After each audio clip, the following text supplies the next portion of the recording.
décollage.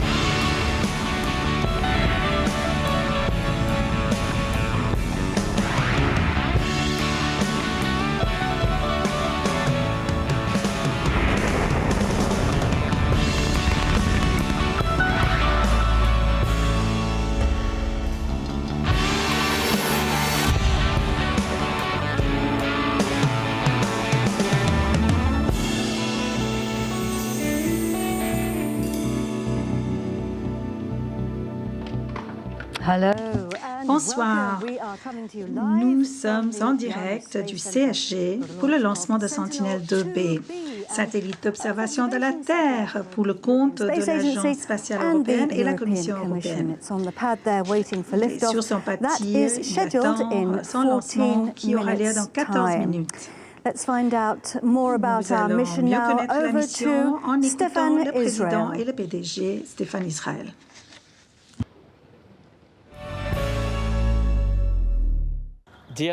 Chers clients et partenaires, mesdames et messieurs, Arianespace est enchanté de vous accueillir au Centre spatial guyanais pour cette nouvelle mission de Vega, la première de l'année, avec notre lanceur léger. Pour la mission d'aujourd'hui, Vega va lancer le satellite d'observation de la Terre Sentinelle-2B pour la Commission européenne et son programme phare Copernicus, dans le cadre d'un contrat signé avec l'Agence spatiale européenne. Le satellite est dédié au développement durable, au travers de la surveillance globale de la Terre pour l'environnement et la sécurité. Il a été fabriqué par Airbus. Mes remerciements vont à la Commission européenne, le premier client institutionnel d'Arianespace, et à l'Agence spatiale européenne, support inconditionnel de nos activités. Merci de votre confiance. Vega est maintenant prête et les opérations liées à la chronologie finale sont en cours. Le lancement est proche. Après le décollage, Vega suivra une trajectoire vers le nord et séparera le satellite sur une orbite héliosynchrone, inclinée à 98,6 degrés par rapport au plan de l'équateur et à l'altitude de 786 km. Sentinelle-2B sera séparée 58 minutes après le décollage. Mais suivons ce lancement ensemble. Go Vega, go Sentinelle-2B et bien sûr, appréciez le spectacle. Ce soir, comme vous le savez, nous allons assister à un lancement. Ici, au CSG, il y a 3 types de lanceurs, Ariane 5, le lanceur lourd, le moyen qui est Soyuz et le léger.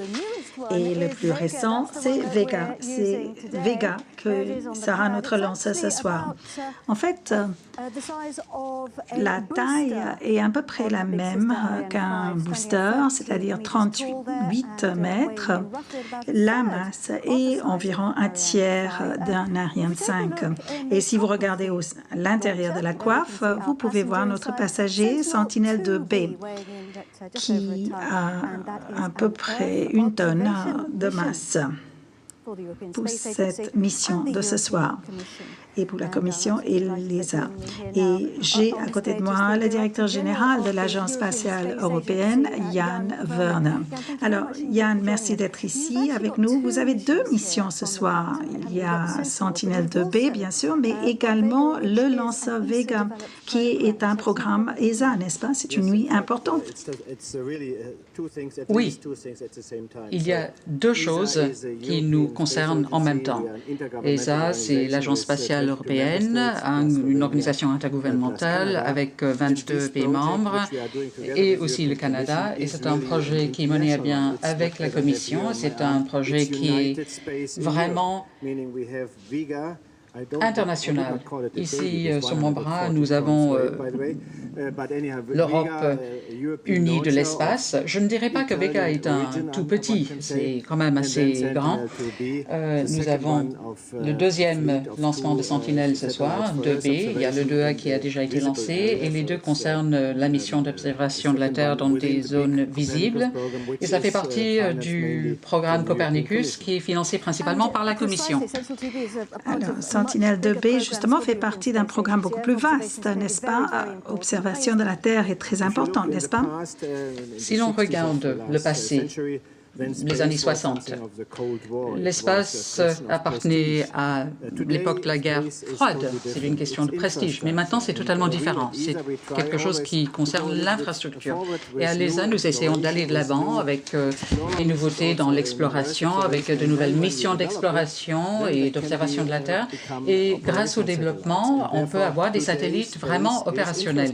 Donc, l'espace, c'est l'infrastructure pour l'observation de la Terre, pour la navigation, pour les télécommunications et d'autres. Merci, merci beaucoup.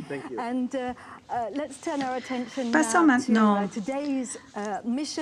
à la mission de ce soir. Nous avons donc à côté de nous Joseph Ashpacker, qui est le directeur des programmes d'observation de la Terre. Pouvez-vous nous parler un peu de Sentinelle-2B? Sentinelle-2B, c'est une mission fabuleuse. C'est une mission qui mesure plusieurs paramètres de la surface de la Terre, utilisée pour l'agriculture, pour la sylviculture, pour la gestion des catastrophes, etc. Sentinelle-2B nous donne des données fantastiques avec de nouveaux capteurs. Nous avons 13 canaux et une résolution de 10 mètres tous les 5 jours. Alors, quelques images fabuleuses, n'est-ce pas? Oui, les images sont fabuleuses. Nous avons donc parlé de l'importance de l'observation de la Terre. C'est pour comprendre mieux notre planète. Mais est-ce qu'il y a des retombées économiques? Copernicus, de façon générale, aura des retombées économiques intéressantes. Il y a des analyses qui ont été faites en ce qui concerne la valeur, parce qu'il faut vendre ces programmes aux hommes politiques. Et ils posent toujours la question de savoir quel sera le retour sur investissement pour la société. En fait, il y a des études externes qui ont été effectuées, par exemple, par Pricewaterhouse. Et là, on a dit que pour 1 euro investi en Copernicus, le retour pour l'économie, grâce à une amélioration des informations et grâce à une prise de décision améliorée, cela apporte un plus. Alors, Joseph, c'est votre premier lancement en tant que directeur. Alors, à quoi pensez-vous aujourd'hui? Je suis très tendu, mais très excité en même temps. Merci, merci beaucoup. Merci de vos commentaires.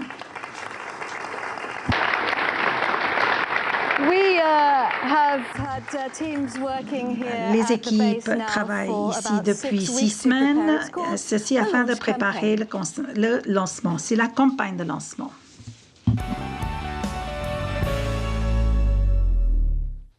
Alors, le travail de l'autorité technique commence d'abord par l'organisation de la revue d'aptitude au vol qui se passe avant la campagne de lancement. L'autorisation est donnée de débuter la campagne de lancement. Dans cette campagne de lancement a débuté mi-janvier avec l'arrivée du premier étage du lanceur qui est le P80. Ensuite, l'intégration du deuxième étage qui est le Z23 et ensuite du Z9, le troisième étage. Pour finir avec l'AVUM qui est l'étage de propulsion fluide qu'on retrouve au sommet du lanceur. Ceci conduit à peu près à mi-février à la réception du lanceur où la responsabilité du lanceur est transférée de l'industrie vers Arianespace.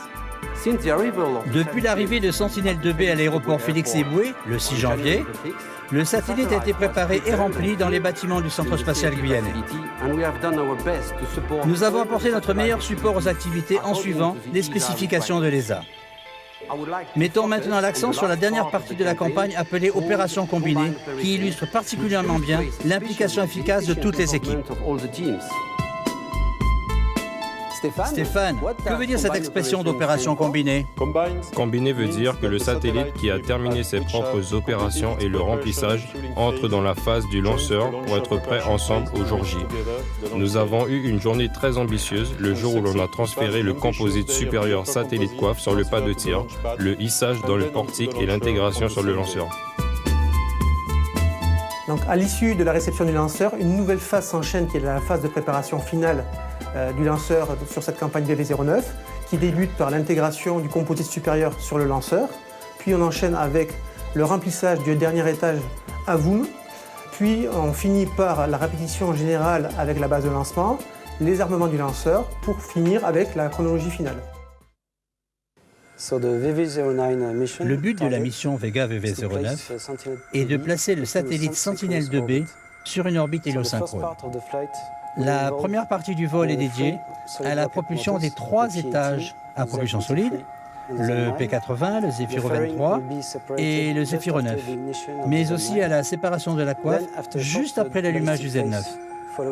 Après une très courte phase balistique suivant la séparation du Z9, l'étage supérieur Avum prend le relais avec une première propulsion de 7 minutes pour atteindre l'orbite héliosynchrone. Puis, après une phase balistique de 40 minutes, un deuxième allumage du moteur de l'Avum, d'environ 2 minutes, propulsera l'étage et son passager sur la position orbitale de séparation. 58 minutes après décollage, Sentinelle 2B sera séparée.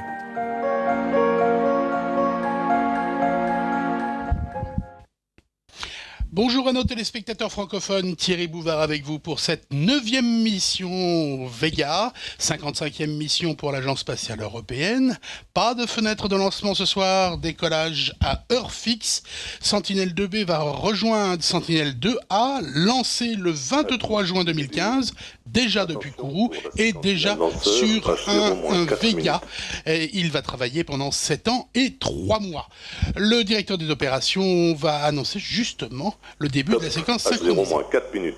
Voilà donc, séquence synchronisée, décollage dans moins de 4 minutes maintenant. Sentinelle, on le rappelle, ce sont des outils spatiaux de la mission Copernicus, décidés par la Commission européenne en 1998. Au total, une vingtaine de satellites qui fourniront des clés de compréhension nouvelles pour appréhender notre environnement, prévenir des catastrophes naturelles ou encore évaluer précisément les changements climatiques. Pour Arianespace, Sentinelle 2B est le 61e satellite d'observation de la Terre, tous lanceurs confondus, Ariane, Soyouz et Vega. 286e mission pour Arianespace, dont 260 depuis le centre spatial guyanais. Vous voyez là tranquillement Vega qui patiente. Nous allons pénétrer à présent dans le centre de lancement Vega. Il a été aménagé dans le même bâtiment que le centre de contrôle d'Ariane 5. C'est un espace entièrement blindé, protégé et au plus près du lanceur, à environ 3 km. On retrouve toujours la même organisation avec le chef des opérations ensemble de lancement Vega, le COEL, qui est ce soir, vous l'avez vu, Frédéric Fakin. Autour de lui, les équipes de qualité avec Isabelle Leclerc, Bernard de Cotigny et à la tête de l'équipe autorité de conception, le CEPAP, qui est ce soir Laurent Jourdain. Il y a aussi bien sûr les représentants de la société ELV et de l'Agence spatiale européenne. Ce centre a les mêmes fonctions que pour Ariane 5, mais il y a moins de paramètres à surveiller lorsqu'il s'agit d'un lanceur majoritairement à propergol solide, donc équipe resserrée, 55 personnes environ, au plus près de Vega. Le dernier point météo a eu lieu à H-10 minutes. Il était bon. La météo fait partie des paramètres affichés sur le panneau des verts qui constituent l'état du lanceur, de son passager, de l'ensemble au sol ou bien encore, je le disais, de la météo. La séquence synchronisée de Vega est toujours en cours. Elle a débuté à H-4 minutes. Cette séquence entièrement automatisée et composée de très nombreuses opérations qui n'ont qu'un but finalement, couper du sol le lanceur, le rendre de plus en plus autonome jusqu'à tout simplement l'heure de décollage, une heure qui n'est introduite qu'à H-2 minutes dans l'ordinateur de bord. Dans une poignée de secondes maintenant, la dernière phase de la chronologie qui va nous conduire au lancement. Le directeur des opérations ce soir, Damien Simon, va annoncer le H-1 minute. On l'écoute. À tous de DDO, attention pour H0 1 minute. Top H0 1 minute. Voilà qui est fait. Quelques saluts amicaux aux équipes ESA, bien sûr, dans toute l'Europe, aux équipes du CNES, aux équipes italiennes d'ELV et à celles du constructeur Airbus, mais également aux équipes d'Arianespace à Évry ou à celles qui accompagnent Stéphane Israël à Washington. C'est le salon satellite 2017. On aura l'occasion d'en reparler. Pour l'instant, on va faire silence. On va apprécier ces 30 dernières secondes de Vega sur Terre et assister à ce 9e décollage depuis Kourou.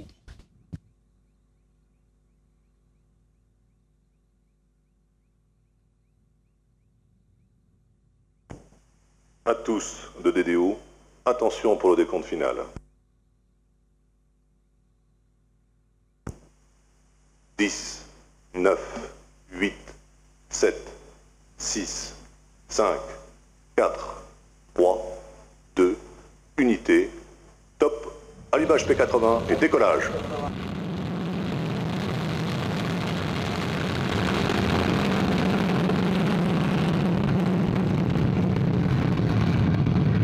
La propulsion est nominale.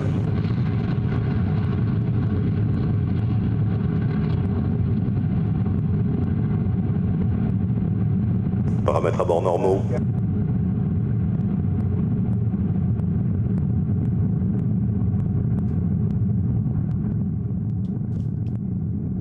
Alors que l'on suit donc ce Vega qui vient de s'élancer il y a 39 secondes maintenant, à mes côtés Omar Sy de l'Agence spatiale européenne.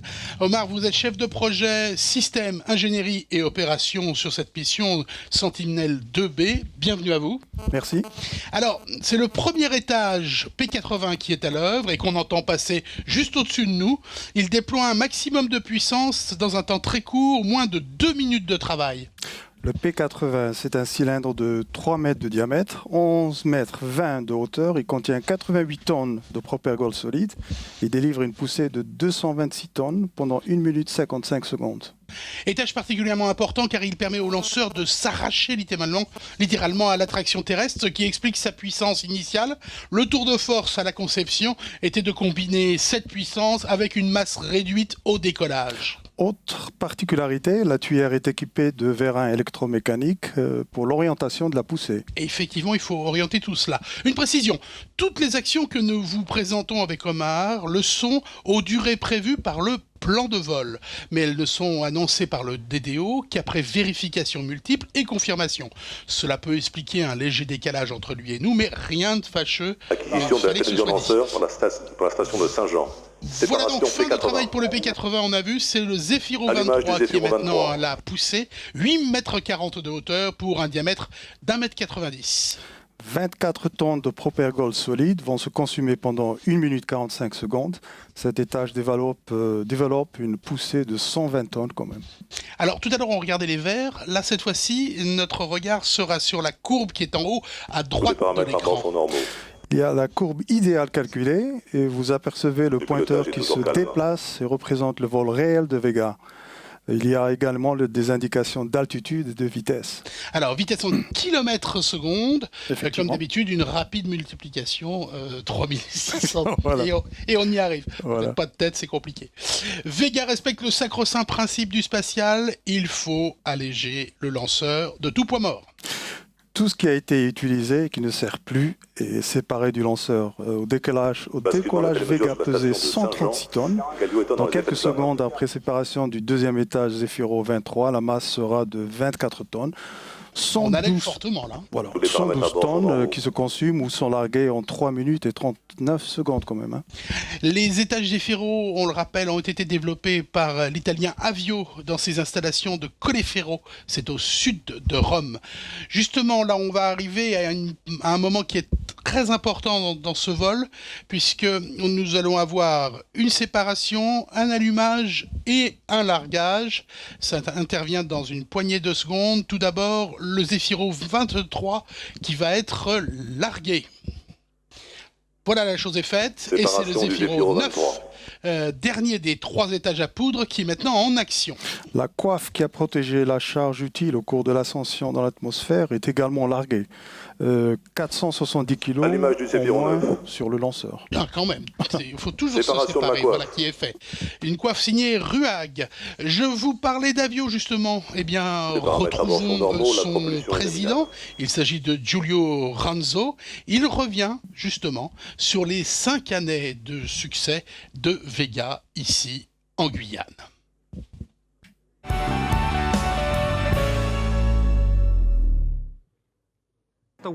Vega a déjà établi un record en termes de précision et de fiabilité. Nous n'avons eu que des succès d'affilée depuis le vol inaugural de février 2012, il y a exactement 5 ans.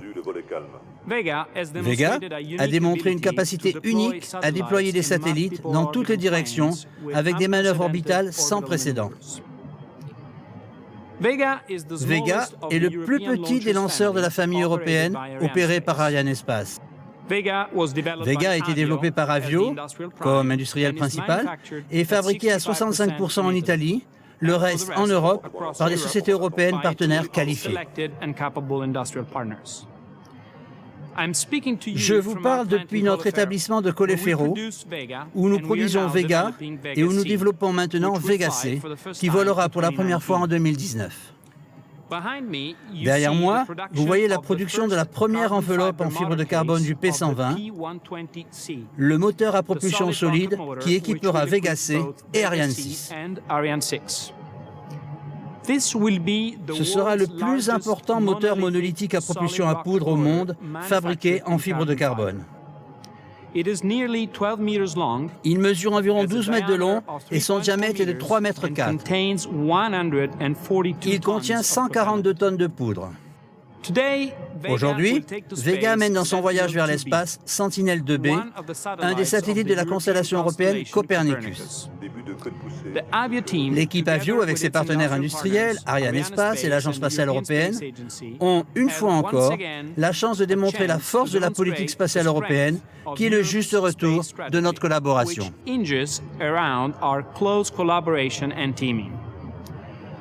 Tous mes vœux de succès au 9e lancement de Vega. Par la station de Saint-Jean. Il y a de quoi être fier, effectivement. Le Zefiro 9 va être éteint et séparé. 2 minutes 41 de travail. Le lanceur n'est plus alors en phase de propulsion. Il va connaître une courte phase balistique de presque 2 minutes. Voilà, la séparation est faite. En attente d'allumage, justement, eh bien, l'AVUM.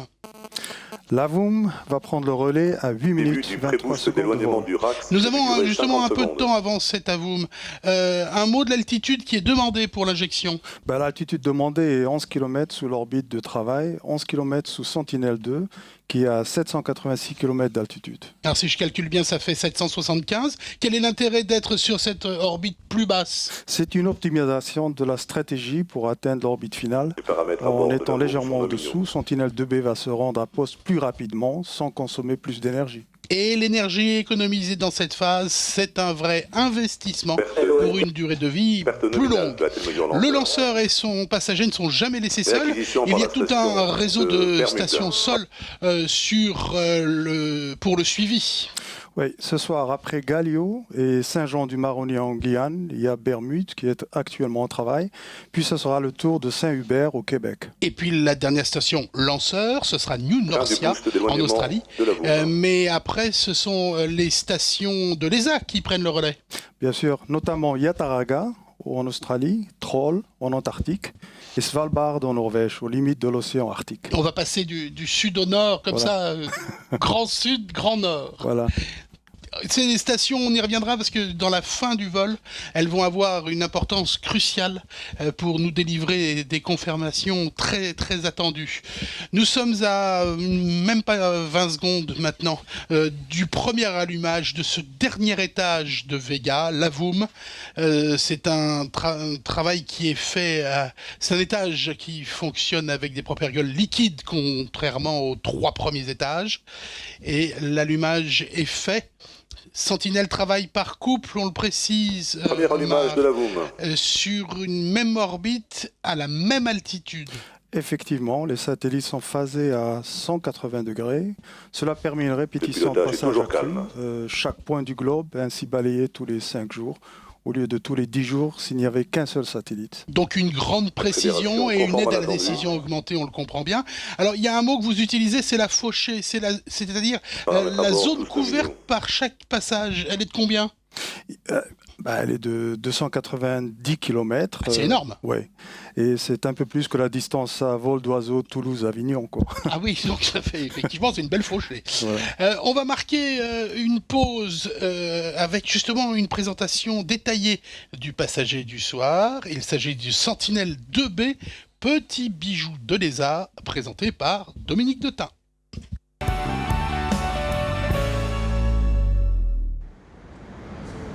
Dans une salle blanche du centre technique de l'ESA aux Pays-Bas, ce sont les derniers préparatifs avant le départ de Sentinel-2B pour Kourou.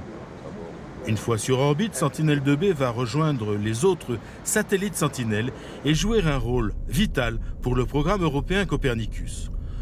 Copernicus doit fournir des informations complètes, précises et actualisées afin de surveiller notre environnement, mieux comprendre les changements climatiques et en atténuer les effets tout en assurant la protection civile. Le lancement de Sentinel-2B est une étape supplémentaire dans le déploiement de ce qui est le plus ambitieux programme d'observation de la Terre à ce jour. Sentinel-2B est le 5e Sentinelle à être lancé, avec 4 Sentinelles déjà déployées depuis 2014. En tout, il y aura 15 satellites, mais aussi 5 instruments sur d'autres satellites, dont des EUMETSAT. Ainsi, nous construisons une constellation de 20 satellites de première génération. Sentinel-2B est le numéro 5 de cette histoire réussie.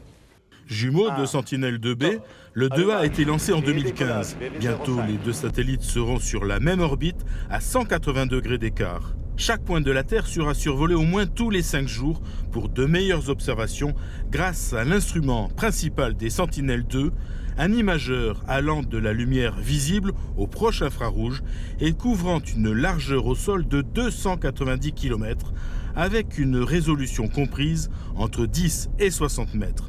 Des données précieuses pour de multiples applications sur Terre. Sentinel-2A sert déjà de nombreuses applications. Cela va de l'agriculture, pour faire des prévisions sur les rendements, à la surveillance des forêts, pour voir par exemple la déforestation. Et à côté de cela, il y a plein d'autres applications, comme l'analyse dans les terres de la qualité des eaux. On peut aider à l'observation des rivières, mais aussi des zones côtières où l'on regarde les changements sur les rivages. En plus de tout cela, des changements récents permettent d'observer l'Antarctique, où l'on peut désormais visualiser la glace et les glaciers. Sur Terre, on commence à peine à réaliser l'utilité de la mission Sentinel-2. Ce sont des millions de personnes qui sont concernées avec de multiples applications. Le suivi de la végétation, la déforestation, la qualité des eaux, l'observation des inondations ou l'aide au secours. Le nombre de données récupérées va encore doubler avec l'arrivée de Sentinel-2B et enrichir les services de Copernicus, fruit de la collaboration entre l'ESA, la Commission européenne et l'industrie spatiale. Sentinel-2 est un satellite qui représente les compétences et talents de l'industrie européenne. Le maître d'œuvre est Airbus Defence and Space en Allemagne, à Friedrichshafen, et je dois souligner que le concepteur de l'instrument clé est aussi Airbus à Toulouse. Mais sous ces grands industriels, ce sont 55 entreprises qui ont produit les différents éléments qui composent ce système très performant. Matériel, logiciel, essais.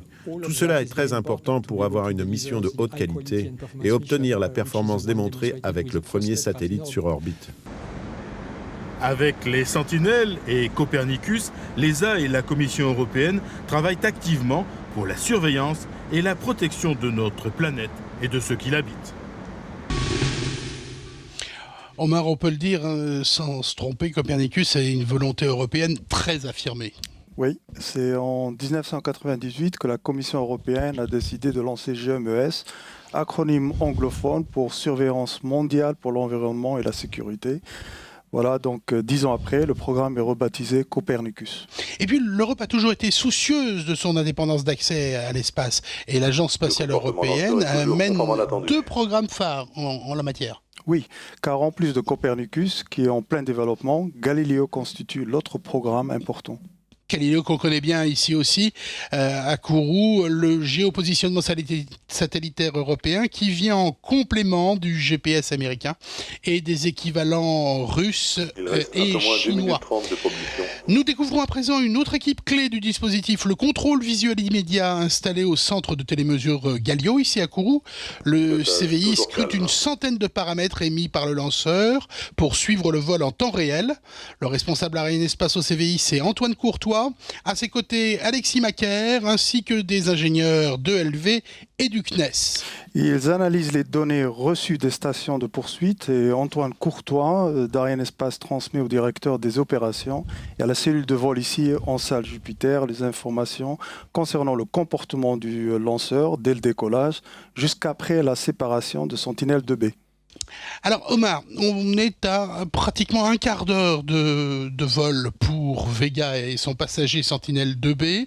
On peut dire que les premières minutes se jouent tout en puissance, il faut quitter la Terre, et là le lanceur sollicite ses ergols solides.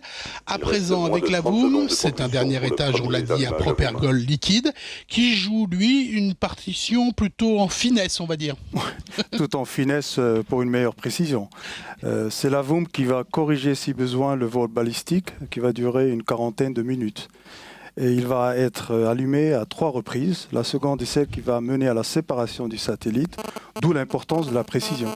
Alors une injection conforme aux besoins de la mission va éviter à Sentinel 2B de trop solliciter ses propres carburants pour rejoindre sa position de travail. Pourquoi un troisième allumage de la boom avant cette séparation? Cela permet de déclencher sa rentrée atmosphérique en conformité avec les règles internationales sur le déchet spatial. Alors, la première extinction de la boom est effective. L'ensemble en vol est, vous le lisez avec moi, à 266 km d'altitude. Nous sommes en vol balistique. Et nous allons bientôt rejoindre Darmstadt en Allemagne, au cœur de l'ESOC. De quoi s'agit-il? L'ESOC est un des centres de l'Agence spatiale européenne. Il permet le contrôle des opérations des satellites. Ce contrôle est effectif une fois la séparation validée. Il faut alors procéder à la mise en service du satellite. C'est la première phase de la mission qui mobilise des équipes très importantes et au savoir-faire multiples. Ça, c'est ce qu'on appelle la phase LEOP, qui assure au satellite stabilité et sécurité. Après, on va le tester pendant 3 mois. C'est la mise en service. Arrive après l'exploitation? Effectivement. Une équipe va assurer du bon déroulement de la mission. On passe alors en phase d'exploitation pour le reste de la durée de vie du satellite. Dans le cas présent, au moins 7 ans et 3 mois. Justement, nous voyons là Darmstadt à gauche de l'écran. Salutations à nos collègues et amis de l'ESOC en Allemagne. Oui, l'ESOC qui accueille un événement international pour ce lancement avec des représentants de start-up et de PME, des étudiants et des universitaires, ainsi que des experts, des journalistes, à suivre via le hashtag Sentinel2Go. Sentinel2Go. Voilà. Nous avons là l'ESOC. D'habitude, tu es là, toi? Oui, mais cette fois-ci, je suis là avec toi, Thierry. Et tu me confiais que c'était très différent. Il y avait, sur le lancement, il y avait une appréhension de la chose qui était très différente. Et bien sûr. Le vol balistique se poursuit. Une précision importante. Les différentes équipes, que ce soit celles de l'ESA ou d'Arianespace, ne peuvent en rien intervenir sur le vol. C'est autonome. Oui, le lanceur et le satellite sont autonomes. Ils agissent en fonction d'un plan de vol programmé et les équipes surveillent le bon déroulement des séquences et n'ont pas la main, comme on le dit, sur l'ensemble du vol. On va revivre justement le décollage de ce 9e Vega depuis Kourou, le premier des 3 annoncés pour cette année 2017. Dans quelques instants, nous allons revoir ces images grâce aux équipes du réalisateur Manuel Todobem de Oliveira, alors que c'est Lavoum et Sentinel 2B qui sont toujours en phase balistique avant séparation. Ce décollage a eu lieu il y a maintenant plus d'un quart d'heure de cela. On va faire simplement une petite pause. On se retrouve d'ici une vingtaine de minutes. Temps de visibilité normale du lanceur par la station de Saint-Hubert au Canada. Voilà, Saint-Hubert vient de lâcher donc le lanceur et son passager comme prévu. On disait donc qu'on va marquer une pause. Nous allons vous laisser en compagnie de ces images de synthèse. On vous retrouve d'ici une vingtaine de minutes.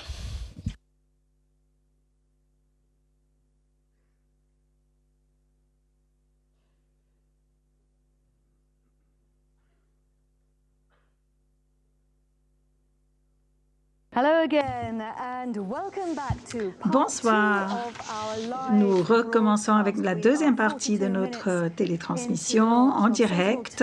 42 minutes sont découlées depuis le lancement de ce lancement Sentinel 2B, satellite d'observation de la Terre, qui suit son trajet vers son orbite.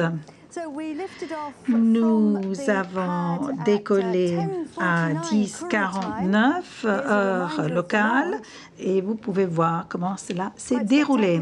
C'est spectaculaire, comme toujours. En fait, nous avons eu beaucoup de chance.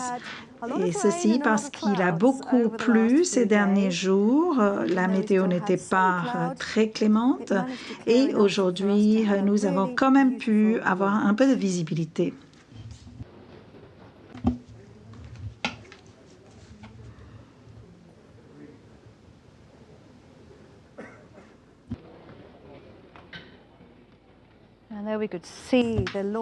Voilà, vous pouvez voir le lanceur qui traverse le ciel de nuit. Il s'agit du 9e lancement Vega. Et nous avons largué le P80, le Z23, puis la coiffe qui a été larguée.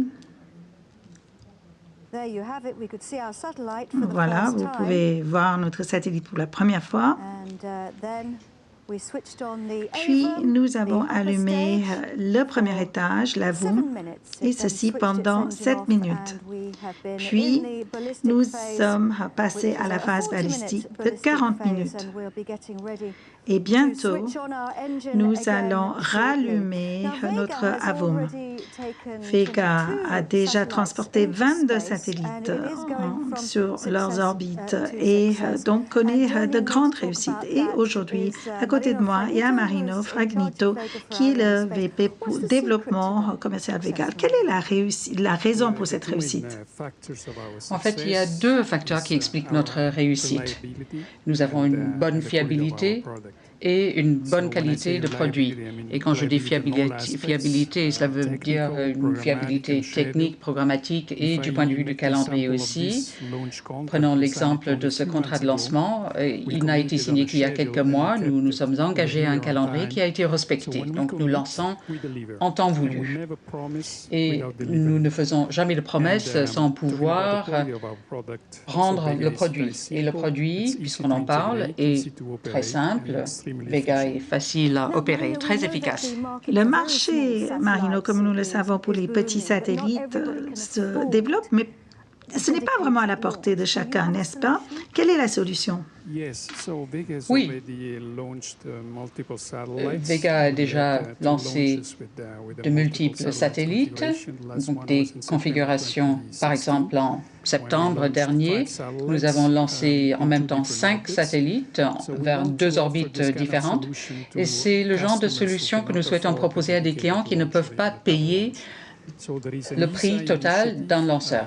Donc, il y a une initiative qui a été prise qui s'appelle L3, qui offre des possibilités pour lancer des petits satellites, surtout de la part d'universités ou de petites sociétés avec des budgets réduits.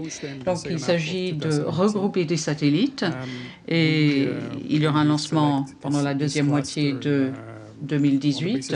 Le cluster sera sélectionné et j'invite tous les clients de se mettre en contact avec nous avec l'ESA. Et la date butoir est la fin de ce mois-ci. Très brièvement, Marine, vous avez 2 nouveaux lanceurs en route de préparation. L'idée est de réduire les coûts et le prix pour les clients.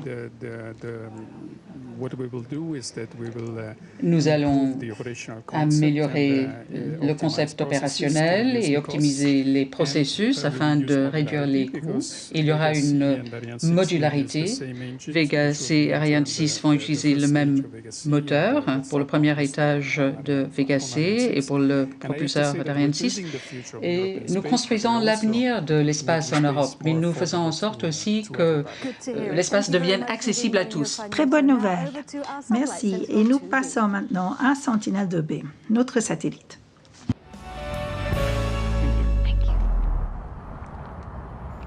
Une ferme en République tchèque, à l'est de Prague. Andrej Bachina possède quelques 1000 hectares. Dans son entreprise familiale, il a toujours cherché à être à la pointe des techniques agricoles. Désormais, il utilise les satellites Pour lui, l'imagerie et les données satellitaires font vraiment la différence. Dans notre ferme familiale, nous avons compris que l'imagerie, les satellites, mais nous avons aussi essayé les capteurs, sont très importants. Cela augmente l'efficacité du travail humain, nous permettant de minimiser les effets négatifs sur l'environnement. Et ainsi, c'est un atout majeur pour préserver une qualité durable des sols, permettant de travailler la terre pour le futur de nos enfants.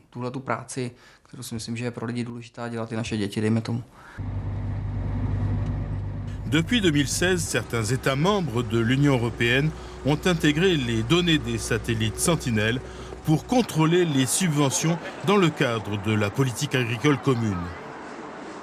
En République tchèque, c'est une agence dite de paiement, le Fonds d'intervention agricole d'État, basé à Prague, qui gère ces contrôles grâce à la télédétection par satellite. Les données Sentinelle peuvent par exemple être utilisées pour une cartographie des types de récoltes en fonction des saisons.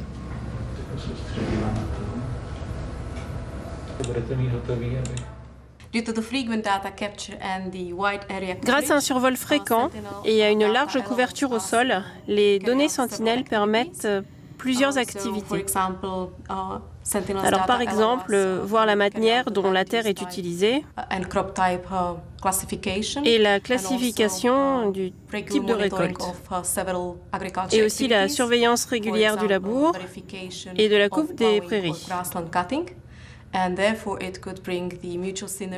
Et ainsi, cela pourra apporter une synergie mutuelle entre le monde agricole et les institutions comme l'Agence de paiement pour la gestion des subventions agricoles. Plus largement, cela pourra également mettre en place une coordination plus importante entre les politiques environnementales et agricoles. Pour recevoir les subventions, les fermiers doivent faire une demande chaque année avec une déclaration sur les parcelles agricoles et leur utilisation. Avec les données Sentinelle, ces déclarations sont maintenant facilement vérifiées par l'agence de paiement. Pour l'agriculteur, cette déclaration est plus qu'un outil pour avoir les subventions. C'est aussi un moyen plus intelligent pour la gestion des terres. C'est ce que l'on appelle l'agriculture de précision. Les observations des satellites permettent aux fermiers d'avoir une connaissance régulière de l'état des sols et de l'évolution des récoltes. Avec ces outils et ces informations, les fermiers peuvent mieux évaluer l'impact de leur travail. Cette approche est maintenant possible grâce à des sociétés comme ici GISAT, basée à Prague.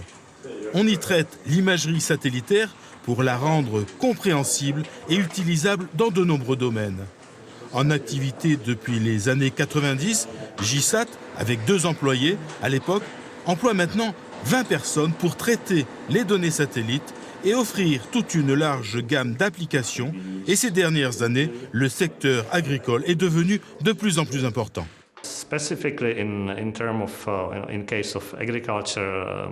Spécifiquement dans le cas de la surveillance agricole, application majeure, la disponibilité de l'imagerie Sentinelle apporte vraiment de nouvelles possibilités pour les sociétés commerciales comme nous.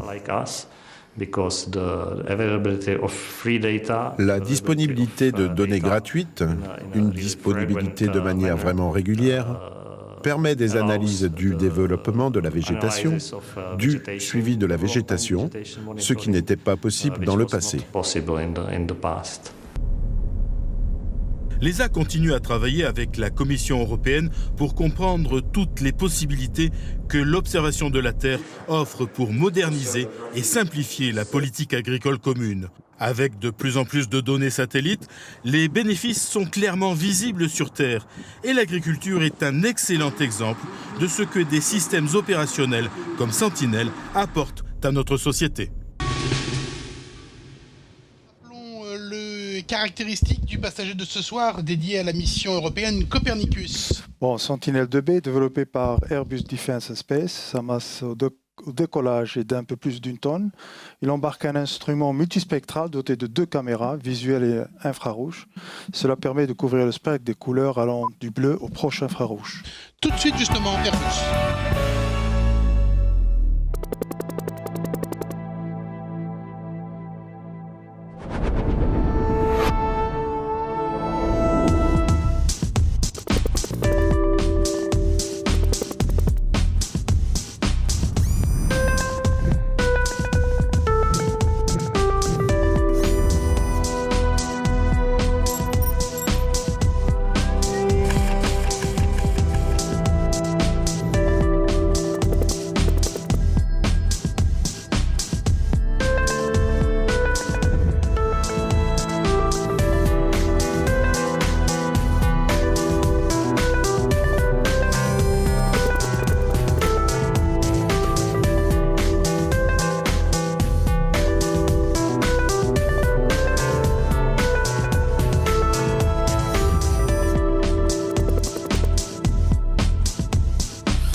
Omar, ce soir, l'objectif pour Sentinelle-2B, c'est une orbite héliosynchrone.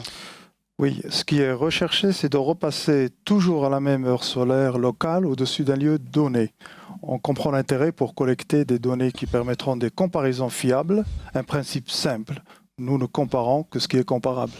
Toujours à propos du Soleil, on a besoin de lui, et là encore, il s'agit de mettre tous les atouts du côté de Sentinelle-2B. Oui, ce lancement est en direction du nord. Sentinelle-2B va avoir rapidement besoin du Soleil. Il faut rappeler que parmi les toutes premières actions du satellite séparé, il y a le déploiement des panneaux solaires. C'est ce qui va assurer son indépendance énergétique et donc son bon début de fonctionnement. On est en attente justement du deuxième allumage de la VOOM dans une poignée de secondes. Deuxième allumage, donc dernière orientation du lanceur avant séparation de Sentinelle-2B.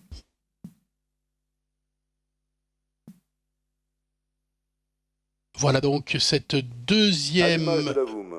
Et il est confirmé par le directeur des opérations. Donc, deuxième allumage qui est fait pour 2 minutes de travail. Je rappelle que la séparation est fixée à 57 minutes et 56 secondes. C'est bien ça, 57-56. Tout en finesse, c'est une séparation 3 axes et cela intervient alors que le composite et son passager ont passé, on le rappelle, plus de 40 minutes en vol balistique.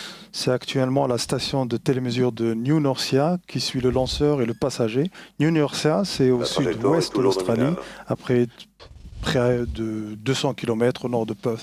C'est New Norcia du réseau Arianespace qui va justement transférer l'information, la première information de séparation. Moins d'une minute de la séparation, donc concentration importante ici en salle Jupiter. On va attendre avant cela l'extinction. Il reste moins de 1 minute de propulsion pour le second boost à VOOM. Voilà, moins d'1 minute pour la Les propulsion. paramètres propulsifs à bord sont nominaux. Tout se déroule normalement. Somme toute, c'est un vol qui a été très calme, et tant mieux pour nous, tant mieux pour Sentinelle-2B. L'extinction du second AVOOM va intervenir d'ici une trentaine de secondes maintenant. Tous les paramètres propulsifs à bord sont toujours nominaux. On rappelle l'altitude, 775 km demandée, c'est-à-dire 11 km, c'est ça? Oui, sur l'orbite finale de travail, qui sera, on le rappelle, héliosynchrone. Et oui, et ce sera sous Sentinelle 2A qui va travailler en couple avec le passager de ce soir.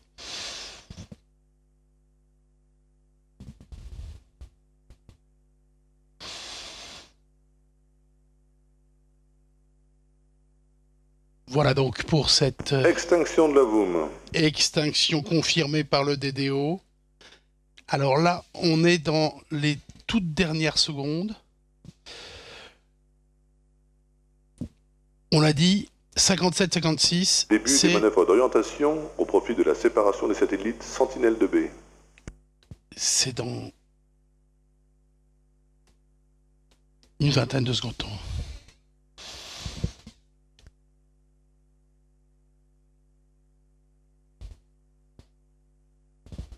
Fin de la manœuvre d'orientation précédant la séparation.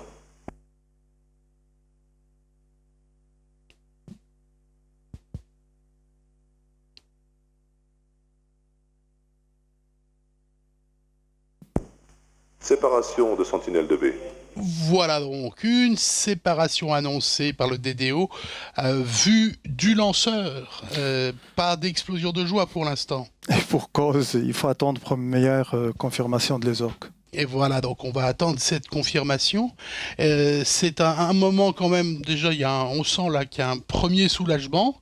Il y en aura d'autres qui vont suivre. Nous allons justement en profiter pour revoir ce qui se passait il y a une petite heure, 59 minutes d'ici. Eh bien, nous avions ce décollage, le 9e Vega, qui donne toute sa puissance dès le début. Hein. On sent bien la poudre qui travaille. Oui, c'est clair. Donc, c'était le 9e Vega avec son passager Sentinelle-2B, un peu plus d'une tonne 100 pour ce passager. sous la coiffe. 775 km l'altitude était demandée. Et nous attendons la confirmation, cette fois-ci par tes collègues de l'ESOC. Exact.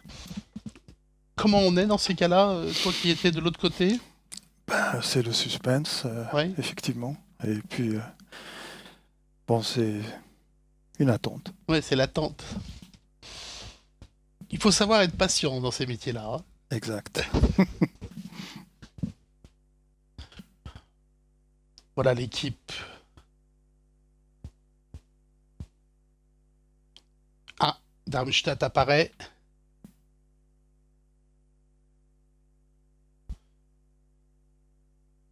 Nous allons vers la confirmation. We have EOS.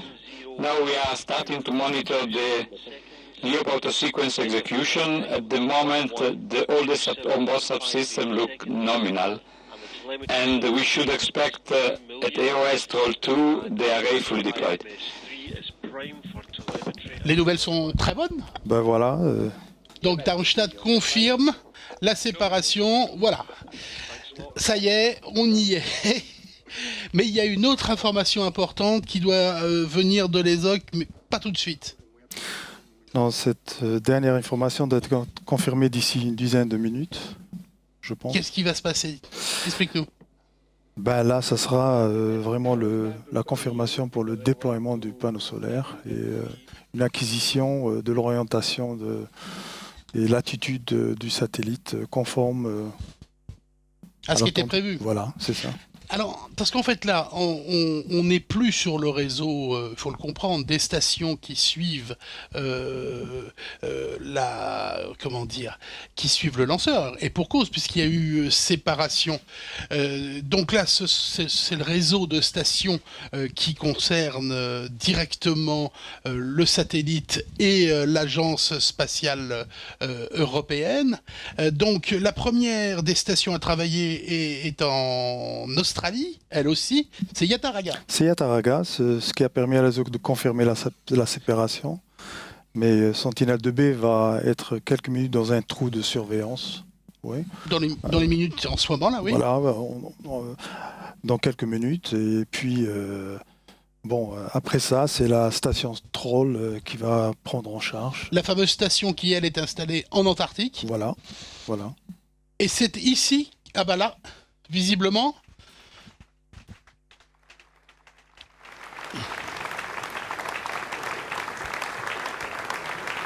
On voit Yann Werner qui congratule. Donc à tous de DDO, donc mission lanceur au profit de la libération de Sentinelle-2B réussie. Il nous reste donc la fin de poursuite jusqu'à la désorbitation du lanceur. Voilà donc, finissons sur Yataraga et Troll. Donc on va avoir confirmation, quand on reprendra Troll, d'actions importantes, à savoir le déploiement des panneaux solaires. Et l'orientation, c'est que l'attitude du satellite. Ça peut nous permettre de dire que ça va, il est en bonne santé. Bonne santé, peut-être repris. Et cette confirmation doit intervenir aux alentours d'1h13 de vol. Donc on va attendre jusque-là.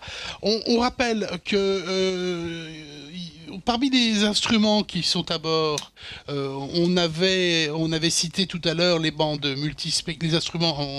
l'instrument multispectral, mais c'est pas le seul. Il y a un autre instrument, il sert lui à la transmission des données, en plus de la diffusion logique classique en bande X. Effectivement, et il communique avec un autre programme de l'ESA, c'est l'EDRS pour Système européen de satellites de relais des données, qui s'appuie sur un réseau de charges utiles géostationnaires de communication, laser, pour relayer les données collectées par Sentinelle-2B. Là, en fait, il y a de la communication d'abord entre deux satellites, et puis ça replonge en laser vers la Terre. Laser entre le LEO et le GEO, et puis en K-band vers la Terre. Ah, d'accord. Voilà. Ah oui, donc on peut avoir un maillage comme ça. Je suppose qu'en plus, avec le laser, ça doit bien dépoter en matière un grand de débit, données. Un très très grand débit. Nous allons découvrir justement les premiers temps de vie de chaque satellite. Ça passe toujours par la même phase. C'est le LEOP pour Launch and Early Orbit Phase. On écoute Françoise Poteau.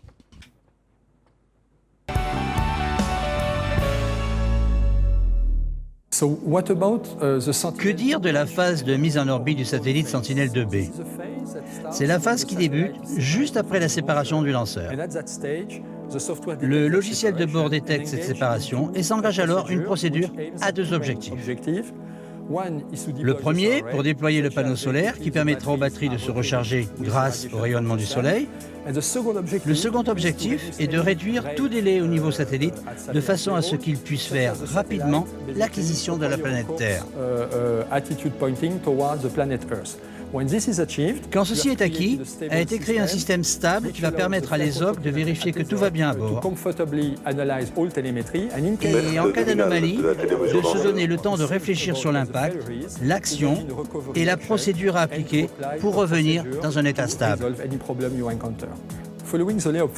Après cette phase, le satellite débute une seconde série d'activités appelées réception en orbite. Pour Sentinel-2B, cette partie se divise en deux sous-phases. La phase de vérification qui dure 1 mois où toutes les fonctionnalités du satellite sont testées, une par une, en chaîne nominale et en redondance, de façon à confirmer que le satellite est conforme à ses spécifications. La deuxième phase, un peu plus longue, d'environ 2 mois, est dédiée à la vérification des performances des instruments de la charge utile. Performance veut dire analyse des images et les optimiser afin de délivrer le meilleur produit à la communauté des utilisateurs.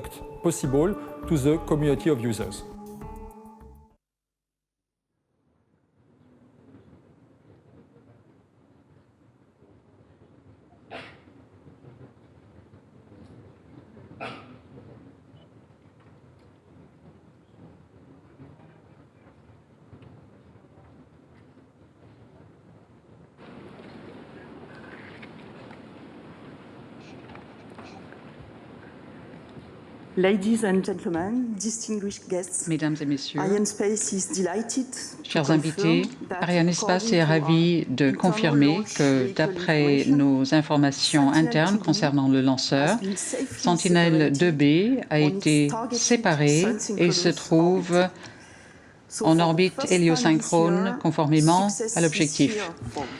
C'est donc la première fois cette année que nous assistons à une réussite de Vega. Bravo à Colleferro. Sentinel-2B est le quatrième satellite à être lancé par Arianespace vers le segment spatial Copernicus.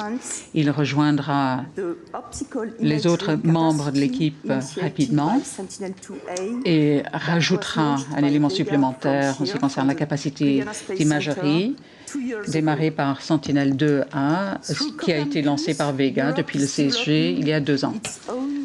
Avec Copernicus, l'Europe est en train de mettre au point son propre système de surveillance de la Terre afin de mieux aborder les questions liées à l'environnement et à la sécurité. Cet objectif est conforme à notre mission, c'est-à-dire de garantir un accès autonome et indépendant à l'espace pour l'Europe, au service d'une meilleure vie sur Terre et visant aussi à améliorer la compréhension de notre Terre. Je souhaite remercier chaleureusement la Commission européenne et la DG GROW, ainsi que la commissaire Bieńkowska, d'avoir continué à faire confiance à Arianespace.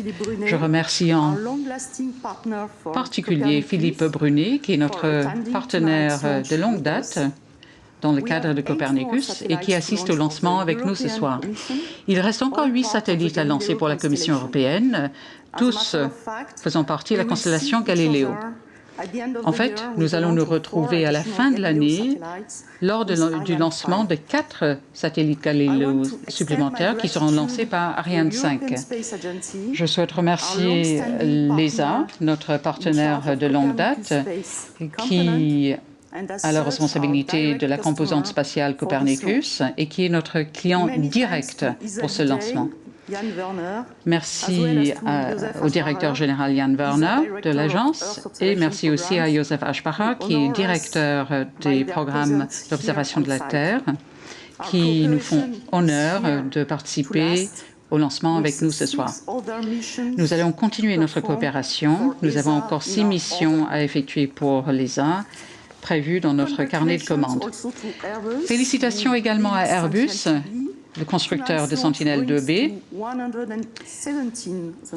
Aujourd'hui, nous pouvons dire que nous avons lancé 117 satellites Airbus et il y a encore 16 satellites Airbus qui figurent dans notre carnet de commandes, sans parler bien sûr des plus de 600 satellites OneWeb.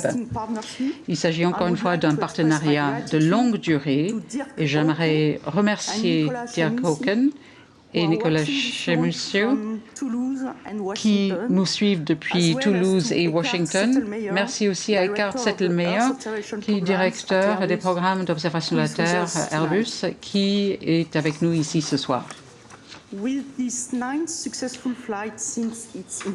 Il s'agit du 9e lancement réussi de Vega depuis ses débuts en 2012.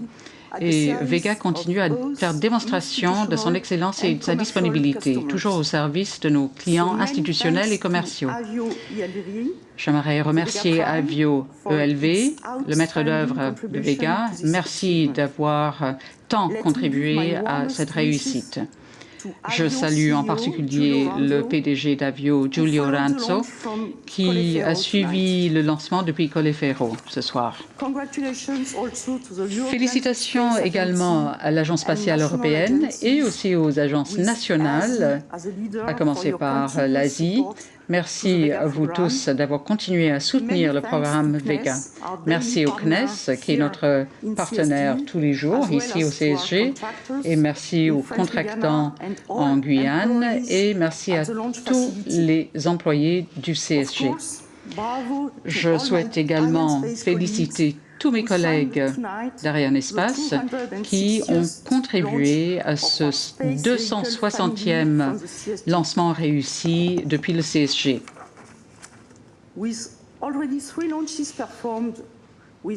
Cette année, nous avons déjà eu 3 lancements réussis sur les 3 lanceurs, Ariane, Soyuz et Vega, ce qui veut dire que le début de l'année démontre encore une fois la disponibilité et la dédication de nos équipes et de la famille de lanceurs, toujours au service de nos clients.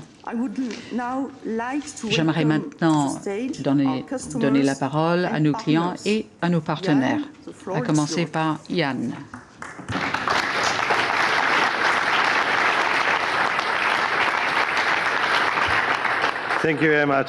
Merci beaucoup.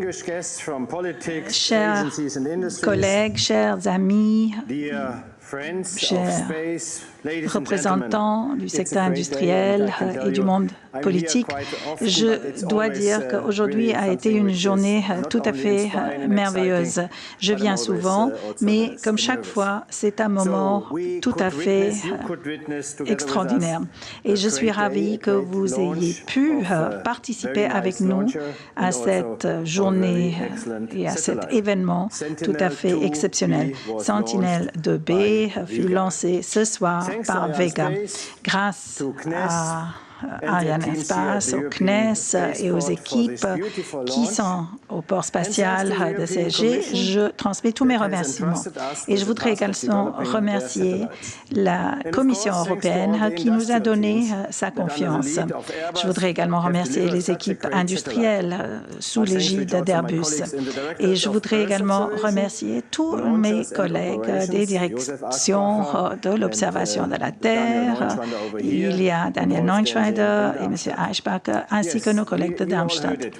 Oui, comme vous le savez, nous avons maintenant 2 sentinelles 2A et 2B qui sont en orbite. Donc, ce sont les jumeaux qui sont déjà en place et ces deux satellites vont nous fournir des données très utiles aux scientifiques, mais également des informations très utiles aux autres, par exemple dans le secteur agricole, mais également pour avoir des images des inondations, des éruptions et un tas d'autres choses qui peuvent nous aider tous d'une façon quotidienne.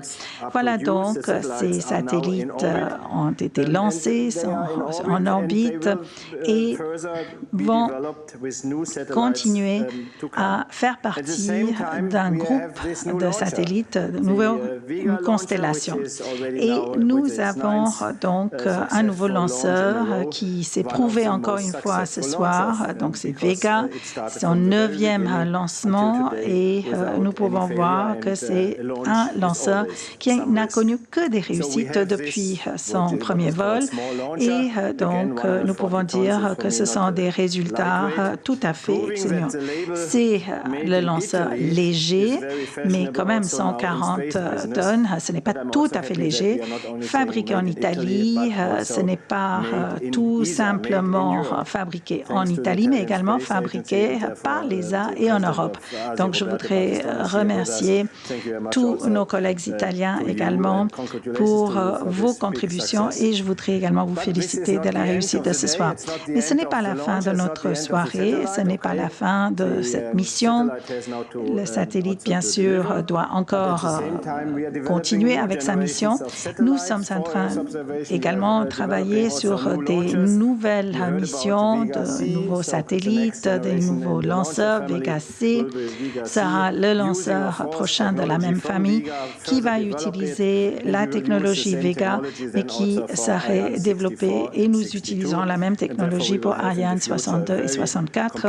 Par conséquent, à l'avenir, la famille des lanceurs sera encore plus performante et encore plus efficace, lancée donc d'ici du CSG.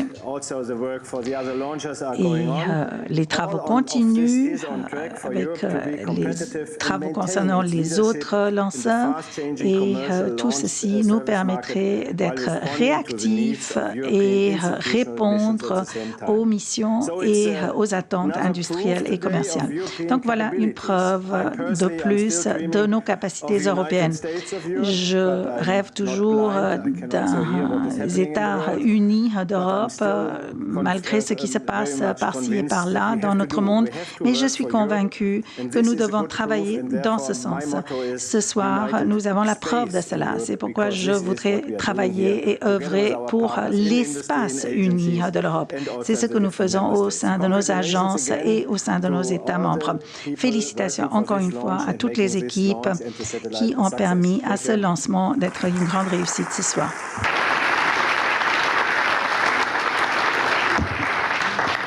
Mesdames, Messieurs, au nom de la Commission, je voudrais d'abord présenter mes remerciements, et je vais commencer par cela pour n'oublier personne.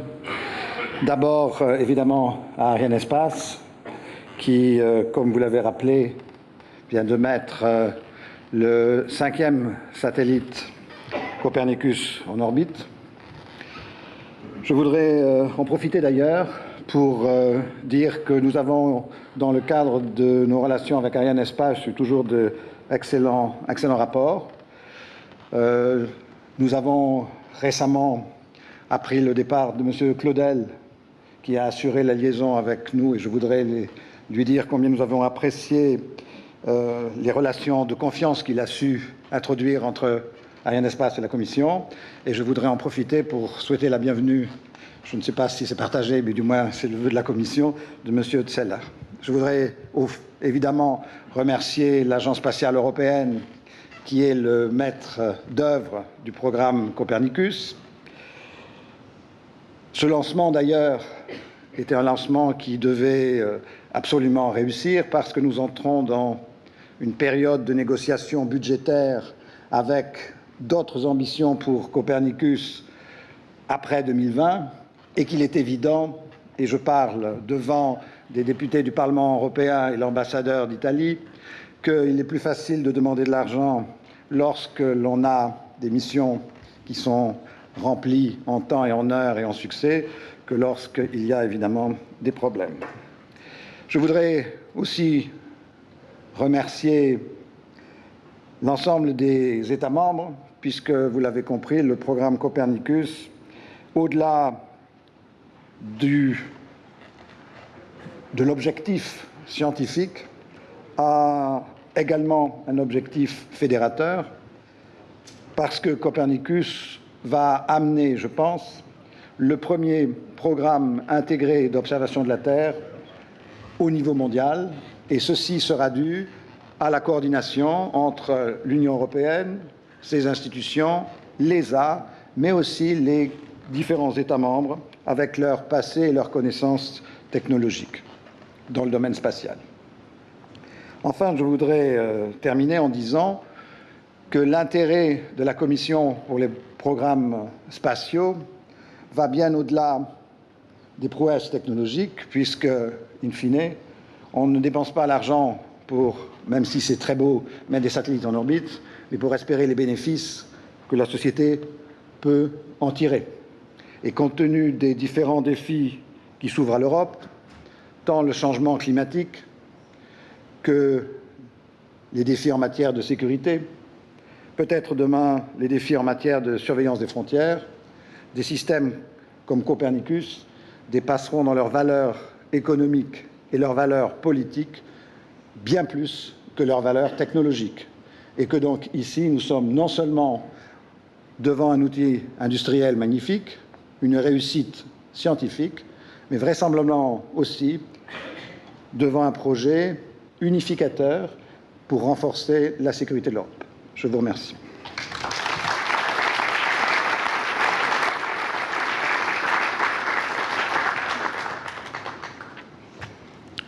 Distinguished guests. Chers invités, eh bien, c'est un moment tout à fait extraordinaire. Copernicus prend forme et ce soir, une nouvelle étape a été franchie. Alors, ces événements sont bien sûr toujours des moments tout à fait uniques en leur genre. Cela réunit toute la communauté spatiale et je pense, comme je vous ai dit, que ce soir, après la réussite, c'est un soulagement et c'est un moment tout à fait exceptionnel. C'est pourquoi je voudrais remercier tout d'abord Arianespace. Merci de nous avoir livré notre passager avec réussite en orbite. Ce n'est pas la première fois, mais c'est toujours un moment extraordinaire pour nous. Je souhaiterais également faire un recul en regardant ce qui s'est passé ces 8 dernières années en développant ces satellites très complexes.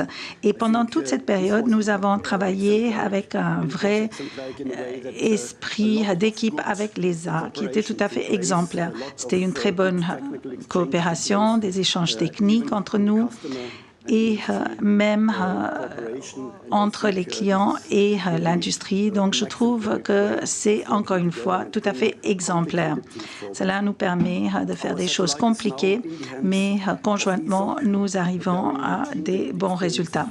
Maintenant, c'est l'ESOC qui a notre satellite entre leurs mains. C'est une équipe chevronnée. Donc, nous vous confions notre satellite qui a été construit, comme je vous ai dit, pendant 8 ans. Et je suis sûre que vous arriverez à mener la mission à bien, à terme. Et puis, je voudrais également remercier la Commission européenne d'avoir créé ce programme complexe de grande envergure. Je pense vous maintenez un rythme, il y a une continuité et ceci est également exemplaire et exceptionnel. Cela fait partie d'un ensemble qui est impressionnant. Et dernièrement, je souhaiterais également reconnaître et remercier les équipes industrielles. J'ai l'honneur de les représenter ce soir. Là encore, il y a eu beaucoup d'heures de travail, de dévouement, de prouesses techniques qui viennent non seulement de notre entreprise, mais également de tout un consortium d'équipes et d'entreprises européennes, américaines, canadiennes.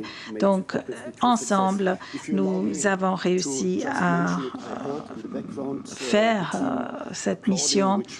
J'ai entendu justement quelques applaudissements, ce qui voudrait dire que nous sommes encore passés à l'étape suivante, c'est-à-dire que l'antenne solaire a été déployée.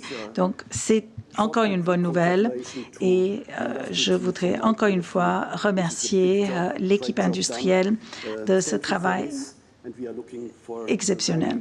Merci beaucoup et nous attendons les années futures où nous aurons d'autres réussites de même type.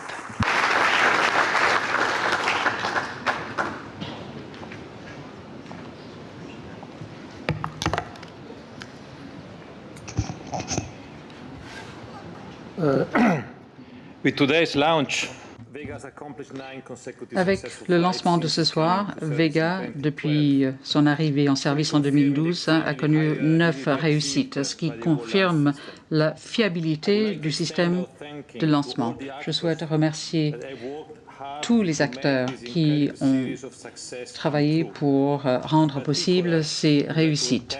En particulier, merci à Arianespace qui a commercialisé Vega, merci à l'ESA et à l'équipe Vega pour avoir permis de développer et de maintenir le lanceur. Merci aussi au CNES qui exploite la base de lancement. Nous sommes ici au CSG. Merci à Avio, ELV et à tous les sous-traitants qui continuent à travailler pour garantir la production du lanceur. Le lancement a été prévu à l'origine sur un rocket, mais nous pouvons maintenant remercier l'ESA et la Commission de ce changement. Avec cette nouvelle version Vega C, nous allons pouvoir offrir une solution de lancement pour Sentinel-1, pour Copernicus et aussi pour Cosmos Skymet deuxième génération, le programme national italien.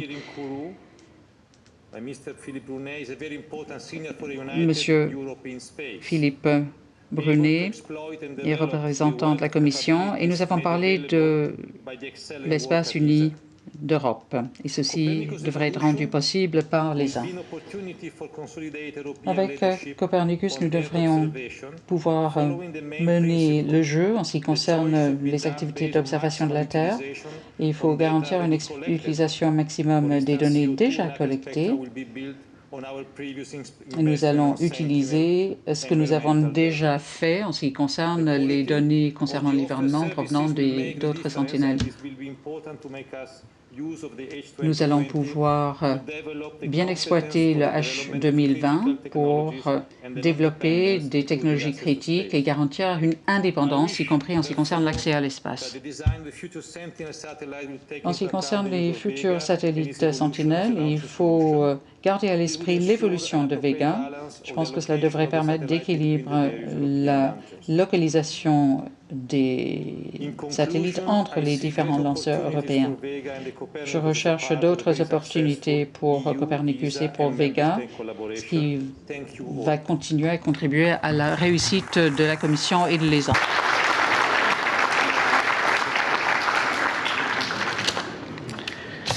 Bien, mesdames et messieurs, chers collègues, il est tard. Vous avez entendu déjà beaucoup de remerciements et de félicitations. Donc, je suis très heureux de m'y joindre également au nom du CNES. Donc, un 9e succès pour Vega. Un 9e succès pour Vega depuis le premier vol, il y a 5 ans, février 2012. Nous sommes nombreux ici à nous en souvenir. Nous sommes nombreux à nous souvenir de la tension qui avait précédé ce premier vol en février 2012. Nous sommes nombreux à nous souvenir de la joie immense qui avait éclaté le jour du lancement en bas à Jupiter, où vous vous retrouverez tout à l'heure. Je me souviens encore de cet extraordinaire enthousiasme, en particulier évidemment de toutes les équipes italiennes qui étaient présentes ce jour-là. Stefano était évidemment parmi nous. Nous avons besoin de Vega, parce qu'effectivement, il nous faut une famille de lanceurs pour compléter Ariane 5 aujourd'hui, Ariane 6 demain avec Vega C. Nous avons besoin de cette coopération dans le domaine des lanceurs qui s'exerce à l'ESA. Et je crois que nous pouvons nous féliciter avec la France et l'Italie en particulier. Donc, encore un nouveau succès pour ce lanceur, c'est une très bonne chose pour nous tous. Sentinelle 2B, le 4e satellite Copernicus, un programme, ou le 5e même peut-être, le 5e, pardon. Un programme exemplaire, alors Jan Werner appelle ça United Space in Europe ou United Space for Europe. Je crois qu'on peut effectivement se féliciter. C'est un programme exemplaire au service de la Terre, de ses habitants. Vous en avez pu à mesurer les illustrations tout au long de cette soirée, porté effectivement par toute l'Europe. Et c'est quand nous travaillons tous ensemble, la Commission européenne, l'ESA, les agences nationales que nous sommes, le CNES et l'Asie ici ce soir, les industriels, tous présents, que nous réussissons effectivement à faire ces grands programmes qui font toute notre fierté, qui font notre honneur. Alors nous sommes, nous, CNES, heureux d'être partenaires de ce programme Sentinelle 2B, puisque nous mettons notre expérience, notre héritage en imagerie optique depuis SPOT, depuis le premier satellite SPOT qui a été lancé en 1986, nous le mettons au service de l'ESA pour en surveiller la qualité image et en particulier à étalonner l'instrument une fois qu'il est en orbite, comme nous l'a annoncé Airbus tout à l'heure. Enfin, bien entendu, j'aurai un dernier mot pour le Centre spatial guyanais, le port spatial de l'Europe, qui est un atout maître pour l'autonomie d'accès à l'espace pour l'Europe, avec en particulier sa disponibilité. Nous visons ces 4 premiers mois de l'année 6 lancements, ce qui évidemment sera un record. Donc bravo et merci à toutes les équipes qui feront ce centre spatial guyanais de 2017 comme vous avez fait celui de 2016 et des années antérieures. Merci et bravo au CNES, bien entendu, à Ariane Espace, à Avio, aux industriels de la production, Régulus, Europropulsion, qui sont présents ici ce soir, aux industriels de l'exploitation qui font cette base dont je crois nous pouvons effectivement être fiers et qui accumule les succès, et je suis sûr que cela va continuer. Merci encore et bravo à toutes et à tous.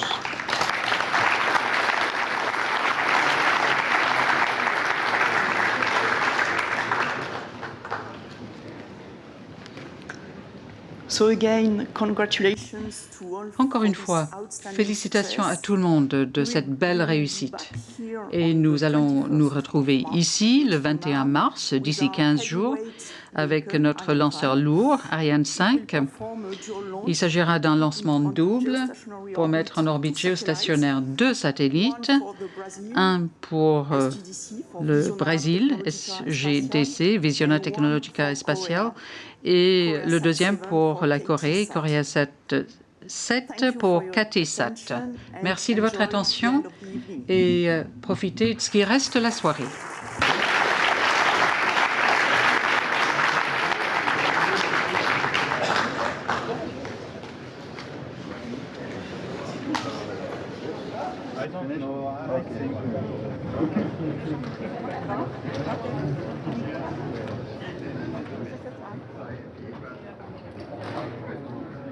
À Darmstadt, en Allemagne.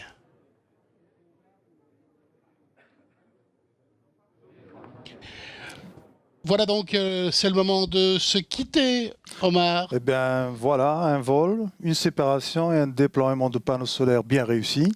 Je souhaite à nos collègues de l'ESOC un bon déroulement et finalisation du LEOP. Salutations à tous les téléspectateurs francophones et un grand merci à Thierry et à toutes les équipes. Merci à toi Omar, tu reviens quand tu veux. C'était un très très bon moment. Ravi d'avoir fait équipe avec toi. Vous l'avez compris, tout se déroule très bien pour le début de vie de Sentinelle 2B.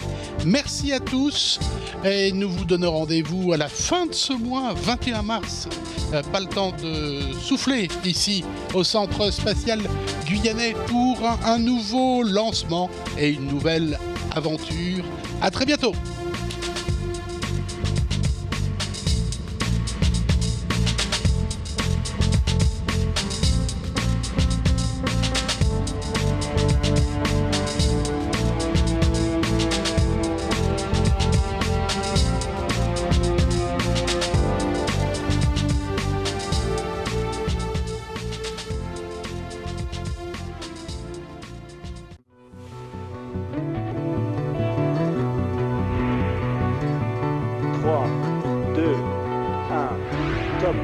Allumage et décollage.